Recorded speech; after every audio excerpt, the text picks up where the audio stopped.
Sura As-Sajdah, ang pagpapatirapa. Sa ngalan ng Allah ang mahabagin ang maawain. Alif Lam Mim. Ito ang kapahayagan ng aklat, ang Quran. Walang alinlangan na ito ay nagmula sa Panginoon ng lahat ng mga nilikha. O sila ba ay nagsasabing, ito ay kanyang nilubid o kinatha lamang? Ngunit ito ay katotohanang nagmula sa iyong Panginoon, upang ikaw, o Muhammad, ay magbigay ng babala sa mga mamamayan na walang tagapagbabalang dumating sa kanila, na nauna sa inyo, upang sakali sila ay mapatnubayan. Ang Allah, ang siyang lumikha sa mga kalangitan at kalupaan, at sa anumang nasa pagitan ng mga ito sa loob ng 6 na araw. Pagkaraan, siya ay pumaitaas, istawa sa kanyang trono. Kayo ay wala kahit isa mang tagapangalaga o tagapamagitan bukod sa kanya. Hindi ba kayo kung gayon makaaalala? Kanyang isinasaayos ang bawat pangyayari mula sa kalangitan tungo sa kalupaan. Pagkaraan, ito, ang pangyayari ay aakyat patungo sa kanya sa isang araw, na ang sukat o layo nito ay 1,000 taon ng inyong pagbibilang.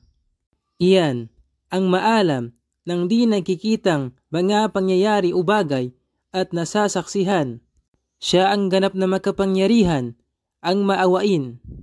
Siya na ginawang ganap ang lahat ng bagay sa kanyang nilikha. At siya ang nagpasimula ng paglikha sa tao mula sa luad o putik.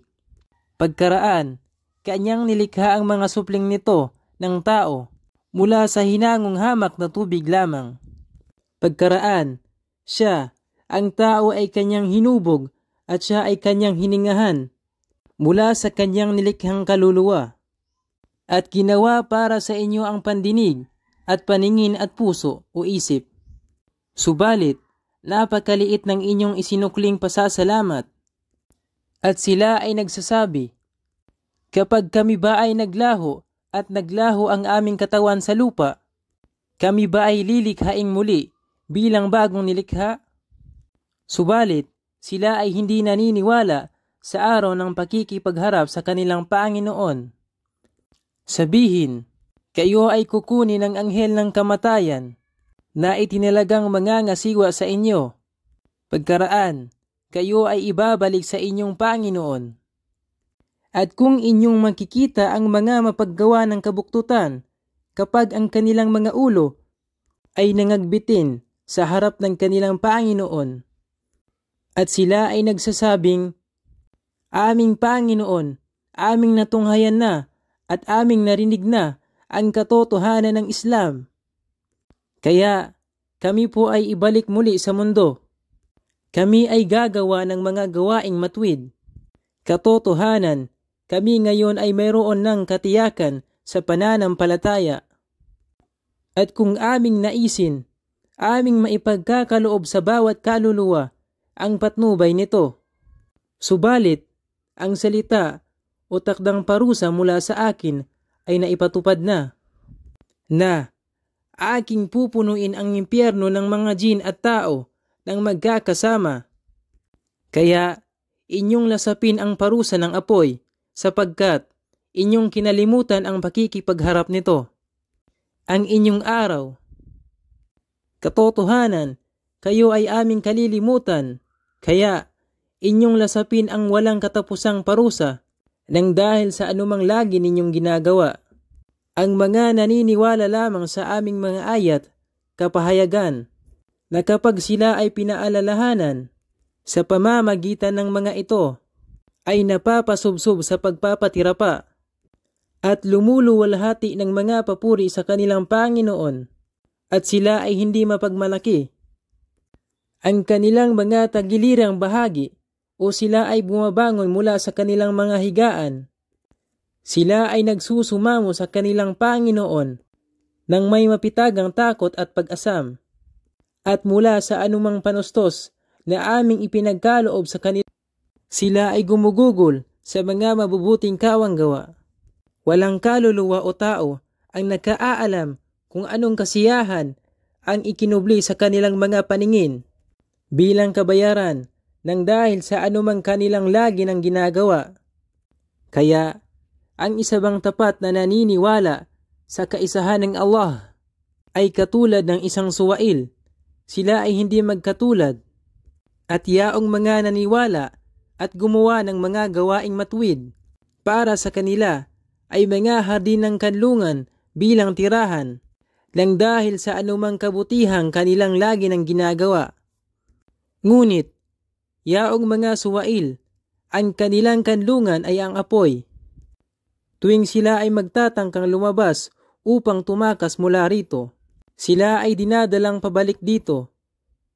Habang sila ay sinasabihang, lasapin ninyo ang parusa ng apoy na siya ninyong lagi nang itinatakwil.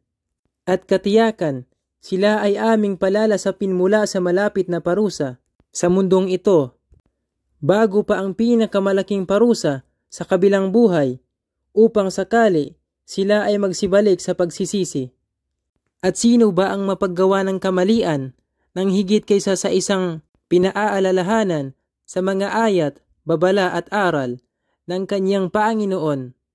Ngunit, pagkaraan ay lumayo mula rito, katiyakan, aming ilalapit ang kaukulang parusa sa mga mapaggawa ng kabuktutan.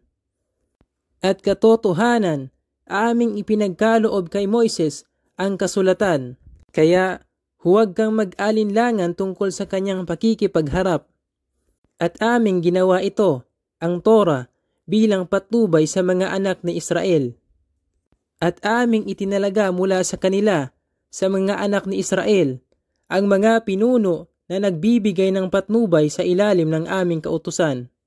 Nang sila ay naging matiisin at nang sila ay naniwalang may katiyakan sa aming mga ayat, kapahayagan, babala at palatandaan.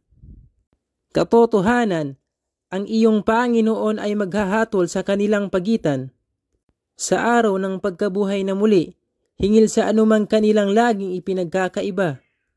Ito ba ay hindi naging malinaw para sa kanila?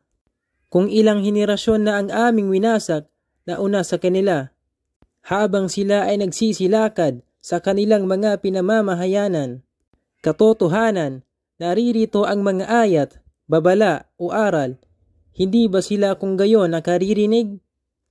Hindi ba nila nakita kung paano namin itinaboy ang tubig sa lupa tungo sa tigang na lupa at nagpatubo sa pamamagitan nito ng ulan ng mga pananim upang ang kanilang mga hayupan ay magsikain at ganun din ang kanilang mga sarili? Hindi ba sila kung gayon nakakikita? Sila ay nagsasabi ng may pag-aalilangan at agam-agam. Kailan ba magaganap itong Al-Fatah kung tunay ngang kayo ay makatotohanan? Sabihin mo, O Muhammad, sa araw ng Al-Fatah, paghuhukom, ang paniniwala niyaong mga di-Muslim ay wala nang pakinabang sa kanila at sila ay hindi paluligitanan. Kaya ikaw ay lumayo sa kanila at ikaw ay maghintay, sapagkat katotohanan sila ay naghihintay.